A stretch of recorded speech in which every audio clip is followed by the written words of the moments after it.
আরে কিরে বাবু এখানে শুয়ে রয়েছো কা? ওয়ালাইকুম সালাম।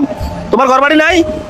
ভাই আমার মা মারা যাওয়ার পরে আমার বাপে আমার সে গেছে এরপরে তো আমি 10 টাকায় তোমার বাবা নাই?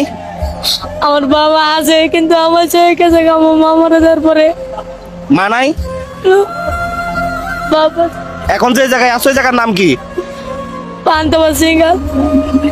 ঢাকা? ঢাকার ওইটা? হ্যাঁ ঢাকা পান্তবা সিঙ্গেল। ও তোমাদের বাড়ি কোথায়? আমার বাড়ি বরিশাল গণতি। তো তোমার এখানে আনছে কি? কেউ আনে না, আমি আইসি লঞ্চে করে সদরঘাট আয়া নামছি, এরপরে রাস্তাঘাটে থাকি, তাই কেউ মানুষের দুকা ভাত দিলে খাই নালে না খাইতে দেয়। আজকে সারাদিন কিছুই খাইতে পারি নাই। তোমার আত্মীয় স্বজন নাই? আছে মামা, এরা কিন্তু আমার দেয় না। আসলে কি বলবো, আমি ঢাকা শহর যত রাস্তায় হাঁটতেছি, রোডের আনাচে কানাচে গলিতে শুধু এভাবে অসহায় মানুষগুলো শুয়ে রয়েছে, ছোট বাচ্চা বয়স্ক মানুষ।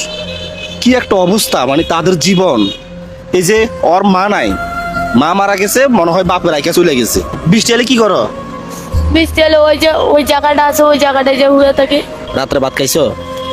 খাইনি অনেক, খালি হ্যাঁ? একটা কলা আর একটা রুটি খেয়েছি, এটা খায় হয়ে গেছে। রাতের বাজে এখন 1:31। আমি আজকে ঢাকা আইছি, যে জায়গাটা সেই জায়গার নামে জানি না, কারণ ঢাকা শহর তো আমরা ভাবে প্রফেশনাল না, আমরা ঢাকা হঠাৎ করে আসি আবার চলে যাই।